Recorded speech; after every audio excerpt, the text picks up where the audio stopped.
Today is the 11th day of May, 2006. My name is Daryl Bradford Smith, and it's great to have you here on another broadcast of this most important of shows, the French Connection. IamTheWitness.com is the website, and IamTheWitness at Hotmail.com is the connection to me. We as usual, we always try to find really important interviews to try to forward the research that we do on the French Connection, and we also work on many other subjects, as you also know. But this particular subject has a lot of twists and turns in it. My guest today that we're going to be talking with, Christopher Bollyn, has looked into many of the anomalies that 9/11 has brought forward. I mean, we've seen things about Logan Airport in question. We've seen things about the 93 in question. Of course, the buildings themselves coming down and how that was all done. All of these things stink terrible, ladies and gentlemen. And what we're going to do today is bring up a new item. Actually, it's been posed before, but I don't think anybody has looked into it quite the way Christopher Bollyn has in this most recent article he's going to be publishing on American Free Press. So let's bring him up right now and talk to Christopher. Chris, are you with me? Yeah, hi. Can you hear me all right? I sure do, Chris. How are you? Good, thank you. How are you? Pretty good, pretty good. You know, the last time we worked on some stuff, we discussed the airfield north of Stewart Air Base.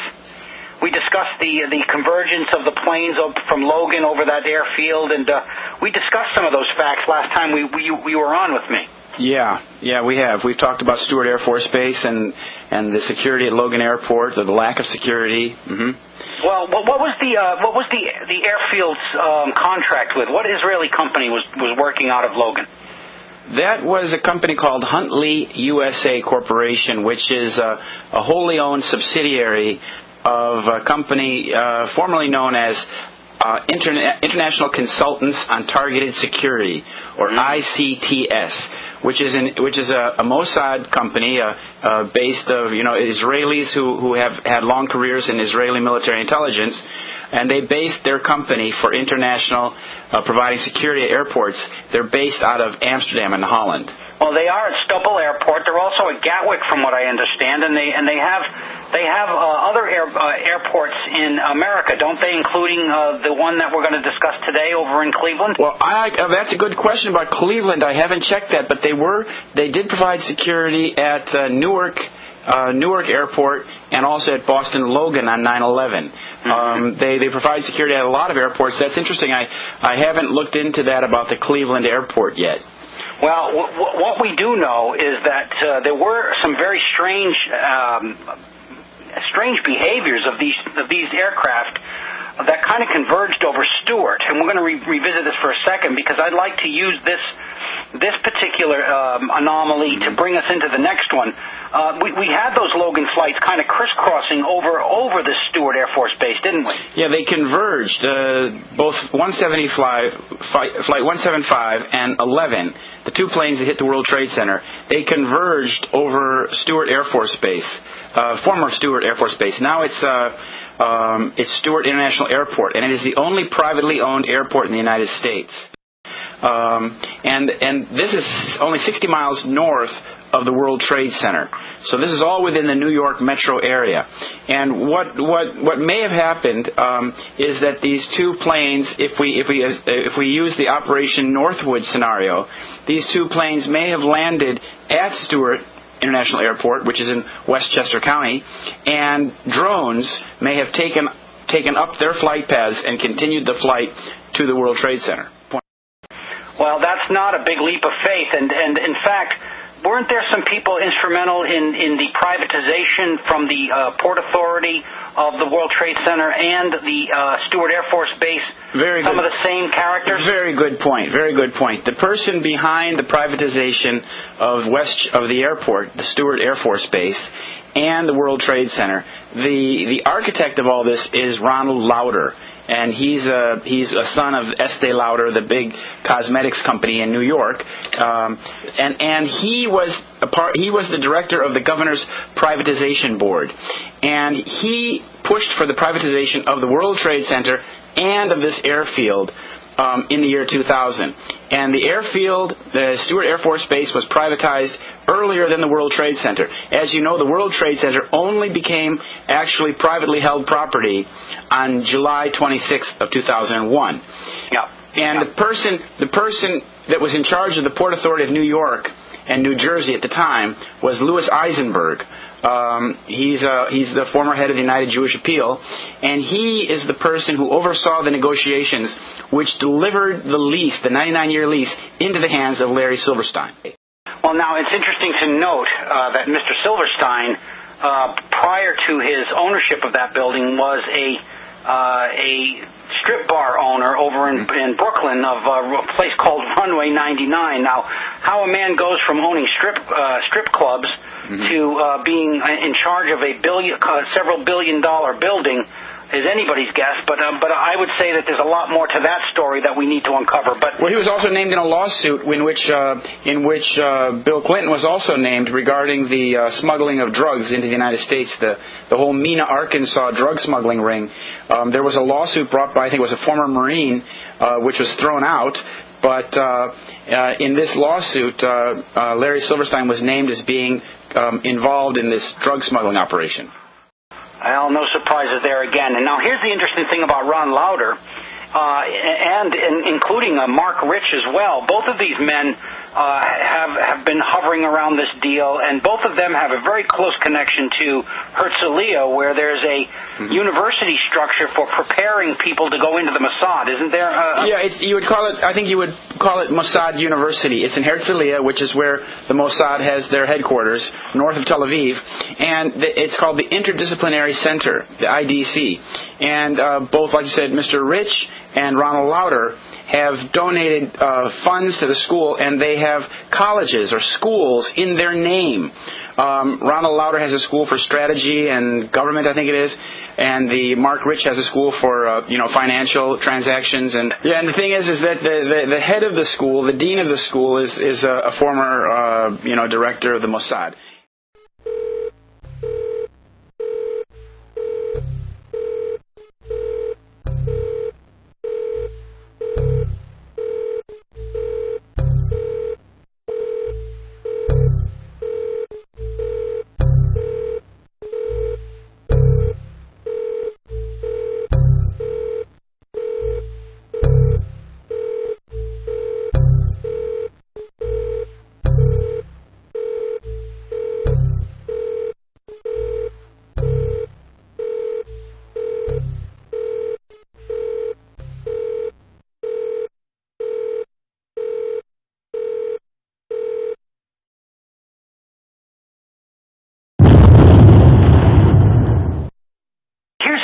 Thing. A lot of people say the CIA is involved in all this, and CIA this, CIA that.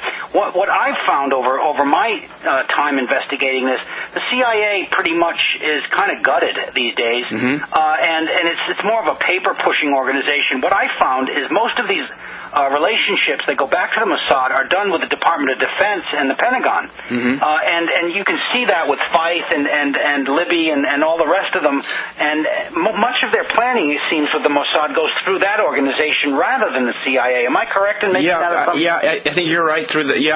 You're right, and also Department of State. And what's interesting is that what I have found, I've been researching 9/11 since it happened, and like on this recent story I did about Cleveland, I was just looking at the evidence and the people involved, and there suddenly popped up this key player who was a very, very high Zionist in the United States, a guy named Sam Miller. And he is actually the father of Aaron Miller, who was the senior policy advisor on the Middle East for 4 administrations at the Department of State. And he's the father of Aaron Miller. So, it's a very small network of people. But what I have found at every critical juncture of 9/11, whether it's the investigation, the destruction of the evidence, the mysteries at Cleveland Airport, what have you, I eventually find that the key person who was the gatekeeper or the person who made the key decision is a Zionist with close ties to Israel. Now, this is not a coincidence. No, it's not a coincidence that some of the facilities were co-leased up in Stewart and co-leased over at Cleveland to government agencies. Am I wrong in saying that? No, you're right. I mean, in Cleveland, these two planes landed. One was reported to have been Flight 93, which supposedly crashed in Shanksville. But in this case, the reports are very clear that the passengers were taken off the plane and taken into the NASA facility. And this was when the entire airport had been shut down. And there in the NASA facility, these passengers were interrogated or interviewed by the FBI. Now, this doesn't make any sense. If this plane just had a bomb scare and they landed the plane at Cleveland just to get the people off the plane, why were they taken to a NASA facility, and why were FBI agents waiting for them there? It doesn't make a lot of sense. No, it doesn't. And I also understand that Stewart had something rather odd at the end of its runway that was rather a building that was rather clandestinely installed over there, a big hangar bay. Yeah, no, what's interesting about that airport, Stewart International Airport, which is owned by a British company that has its base in Texas, in Houston, I believe. That airport was privatized, like I said, in early 2000. But after it was privatized and turned over to a private company from Britain, Congress voted to give it millions and millions of dollars to build a new air traffic control system, a new control tower, and new hangars. And you have to ask yourself, what kind of privatization was this? Well, it seems like a sweetheart of a deal to me. Very much so. Well, here's where we start going into the other workings here.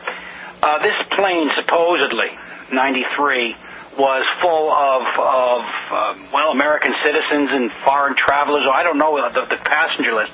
But from what I understand, if they were deplaned there, or if these passengers existed at all, they had to do something with them. And so basically, either they did actually hit the building, which we have a lot of evidence that says that's questionable, or they had to get rid of these people after the fact. And this is a painful thought to even consider, isn't it? Yeah. So where does your evidence lead you? What do you got on this story? Well, the thing is that the Cleveland Airport, Cleveland Hopkins Airport, was under the control of the mayor of Cleveland. His name was Michael White. And he's a black man who was under the control. This is all based on the reports from the Cleveland newspapers, because Mayor White, in the year 2005, his right-hand man, a guy named Nate Gray, his closest friend, his best man at two of his weddings, and his business associate, was convicted of 36 counts of bribery, racketeering, and things like that, involving activities in 4 different cities. Well, when Nate Gray was convicted, then it became clear to the people of Cleveland that Mayor White was probably had headed the most corrupt administration in the history of Cleveland. Now, the thing is that this didn't happen by itself. This mayor became the mayor because of the financial support of Samuel Miller, who is the co-chairman of the company Forest City Enterprises, which is a huge real estate company. They, for example, they manage the housing projects where the U.S. Navy people live, like Great Lakes Naval Base, etc. Mm-hmm. And they own properties from the East Coast to the West Coast and all in between. Now, every week, Nate Gray, the man who was convicted of 36 counts of bribery, and the Mayor White, and Sam Miller, they would have dinner at a very fancy hotel in Cleveland. And in this trial, in this grand jury case, one of the co-defendants revealed that Gray told him that Sam Miller basically ran the mayor and ran the city. Now, this is important because they closed. The Mayor White closed Cleveland Airport. He ordered it evacuated at 10 o'clock in the morning. Yeah. And all of the people were told that they had to leave but not take their cars. So these people had to walk out to the highway to try and get a taxi or get a ride to town to find a place to stay. And this meant that thousands of people were evacuated from the airport. And then at 10:45, one plane landed, and shortly later another plane landed. These planes were both identified as having been sabotaged with bombs. The Associated Press reported that one of the planes was Flight 93. And what's interesting in this very short article from the Associated Press is that the spokesperson for United Airlines confirmed to the Associated Press that this was Flight 93. This plane was disembarked, and there are some there are some, as these stories become confused over the next couple days, it appears that we're getting reports from two different planes. The other plane was Delta 1989, which notably came from Boston's Logan Airport. And the early reports from the newspapers in Dayton and Cleveland or in Akron, Ohio, indicate that the mayor said that the first plane landed and 200 people were taken off the plane. And these 200 people were taken into the NASA facility, or in another report they were taken to the FAA facility. But in any case, we have what appear to be two planes landing at the airport. One's Flight 93, one's Delta 1989, and the people are offloaded and interrogated by FBI agents in a NASA facility. Now, how does that square? I mean, there had to be people who survived these interrogations. Have any come forward? There have been some reports online from some of the people who were on Delta 1989, I believe it is, and there are some reports, but again, these are somewhat anonymous reports, where the names aren't given, things like that. So we don't have a lot of evidence as to what happened to these people, which is why I called up the mayor of Cleveland yesterday. Now, it's interesting that after this whole case went through and his business associate was convicted of 36 counts of bribery, the mayor, the former mayor, Mayor White, retired onto his 45-acre alpaca farm where he raises these llamas, and that's in central Ohio, a few 60 miles I think south of Cleveland. And I called him up and I asked him, if he could tell me anything to clarify what happened at the airport, because he's the person, he's the source of the information in these articles that I was talking about. He gave a press conference, and he says, I'm no longer in the business of giving interviews, something to that effect. And he basically hung up the phone. So then I called up the Sam Miller, who was his supporter, and asked him what he knew about what happened at Cleveland Airport that day. And this is a man who has enormous influence in the city of Cleveland. And he told me, he says, I don't know nothing about it. He doesn't know nothing about anything at the Cleveland Airport that day. And when I asked him, well, can you tell me what kind of relationship you had with the mayor at that time? He said, what business is that of yours? And I told him, well, I'm a journalist, I'm looking into this. And he said, I don't know nothing about it. And he hung up the phone.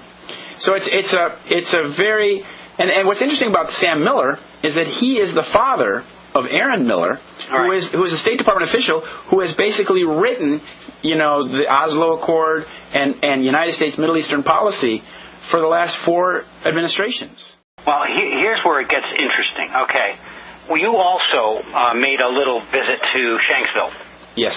And you discussed what area residents saw that day. And there were some very strange discrepancies in the official story that you found. You want to go into some of those discoveries? Yeah, very, very much so. The fundamental inconsistency with the official version is that at the crash site, the hole in the ground is only about 20 feet across, and it's about 5 or 6 feet deep. And I spoke to a woman who ran up to the smoking hole immediately after the explosion or whatever caused that hole.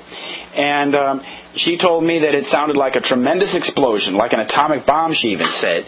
And she was working only a few hundred meters away when that happened. But when she ran up to the hole, which she said was about 20 feet across and 5 feet deep, she said there was no evidence of an airplane there. There was no pieces of anything. And this is the fundamental discrepancy. I mean, how can a large jetliner full of people and passengers and luggage, what have you, disappear into a 20-foot hole and leave no trace of itself behind? Well, not only that, after the fact, they put the FBI was on the site almost immediately, right, and so was the FAA and the rest of them. I mean, they were already waiting for this crash to happen at that place, it seems. And what they did is they cordoned off the area and put armed guards there and allowed no rescuers to go and sift through the area. And that's what Wally Miller said. You know, he was the coroner there, and the coroner is supposed to have, in the state of Pennsylvania, the coroner is supposed to have jurisdiction over the crash site or the death site. And he said that he stopped being a coroner after 10 minutes because there were no bodies there. And you know, this is the thing, is that this is a fundamental discrepancy, that there's no evidence. The FBI then told Wally Miller that, you know, they basically said, are you going to play ball with us or not? And he had to agree to turn over the site to the FBI. Now, this is important because whatever bodies they supposedly retrieved from this crash site, the local papers reported that they said that they had recovered 10% of the body parts and 90% of the plane. And these, from this 10% of the body parts that they supposedly recovered, these were all taken by the FBI to the Dover Air Force Base, where the DNA analysis was done, and they identified they identified all 40 people on the plane, supposedly, right? Now, how could they do that without family DNA to match it to? Well, what we understand is that the FBI went to the houses of the relatives and things and asked for DNA samples. That's the explanation, is that they obtained DNA evidence from the families. Well, that's an investigation yet to happen, I'm sure. Right. But the thing is that then they turned around and sent to Wally Miller, as the coroner for Somerset County, they sent these 40 death certificates, which he signed off on. And I called him up because I know Wally Miller, and I said, you know, Wally, this doesn't seem to make a lot of sense. You signed off on the death certificates of 40 individuals whose bodies you never saw. And when he became very upset with that, because he really did abdicate his authority to the FBI. And what's interesting is that both Wally Miller and the local paper, which never reported any of this, seem to have come into some money immediately after 9/11, because they both have made extensive renovations or built new buildings after 9/11. And this is a very small town. The Somerset Tribune, I think it's called, has a $2 million building which they built in 2002 or 2003, and it only has a circulation of 14,000 readers. And this paper has never interviewed any of the eyewitnesses who saw these military planes flying around, or who saw these, or screeching missiles, or heard these tremendous explosions. These people, like Lee Perbaugh and Lena Lensbauer, were never interviewed by, or Sheila McElwain, I think is her name, the woman who saw the Thunderbolt plane, the A-10 Thunderbolt, screaming over her car before any explosion. So we have evidence of these military planes flying in circles, these close combat planes known as Warthogs. Yeah. We have evidence of them flying around, eyewitnesses seeing these planes flying in circles around the crash site before any crash occurred.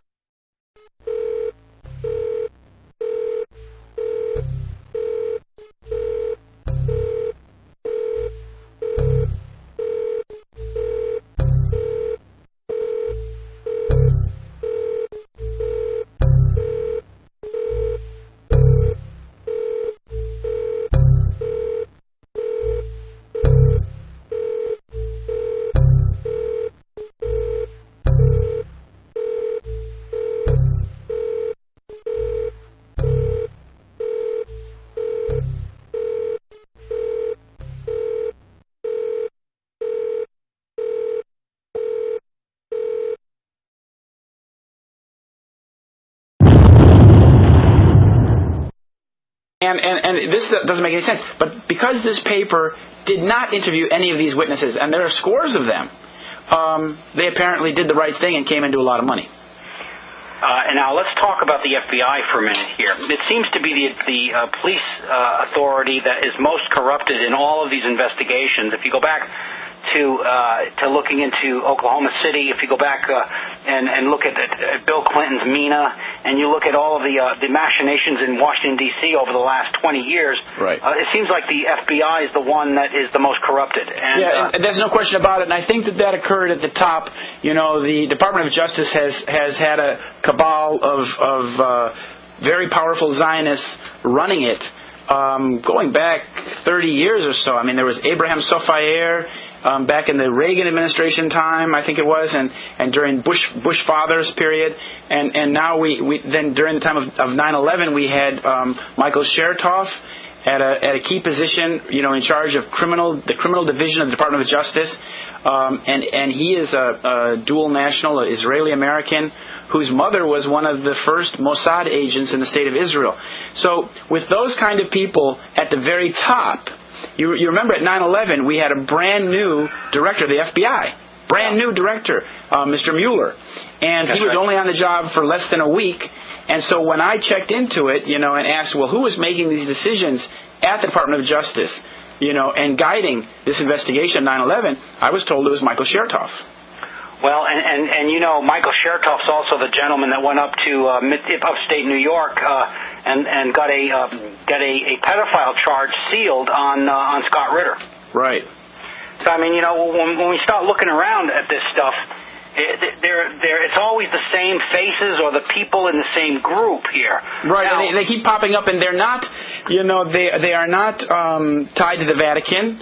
They're not tied to the Opus Dei. I mean, all of the people that I have found are neither Jesuits nor Catholics. The people who are in the key position that I have found, like Michael Chertoff, like Sam Miller, like Alan Ratner, who was involved in the selling of the steel. Like Gladine, like they are on the contrary to being Jesuits. They are Zionists and what we call warm Zionists or warm Jews. That is, that they are active supporters of the state of Israel. Like Sam Miller, who I told you about, he is the national chairman of the United Jewish Appeal, which is the largest Zionist organization in the United States, collecting money and giving support to the state of Israel. And that Larry Silverstein, the leaseholder of the World Trade Center, was also in a former leadership position at the United Jewish Appeal, as was Louis Eisenberg, who oversaw the privatization of the World Trade Center, giving it. So what we find is Zionists, Jewish Zionists, at every key checkpoint, at every key juncture of the 9/11 saga. And you'll find them in our investigative areas as Michael well. Chertoff. Yeah. Michael Chertoff is a good example. I mean, we had, according to Carl Cameron, and also articles in American Free Press, going back long before, but we find that there were, in fact, at least 200 Israeli agents who had been involved in either eavesdropping, snooping on these 19 Arabs, or like the 60 movers who were involved in clearly having driven vans with explosives, with box cutters, and celebrating the collapse of the World Trade Center, videotaping, what have you, like the 5 guys arrested in Jersey City. Right. These people were all taken into custody and held, and even given lie detector tests, which they failed. And then, though, rather than being, sent to Guantanamo or anything like that, they were sent back to Israel at taxpayers' expense on simple visa violations. While at the same time, Chertoff rounded up like 800 Muslim people and Arabs and said, here are your terrorist suspects. And it turned out, of course, that all of those 800 and 900 Arabs they rounded up were all let go, and they had no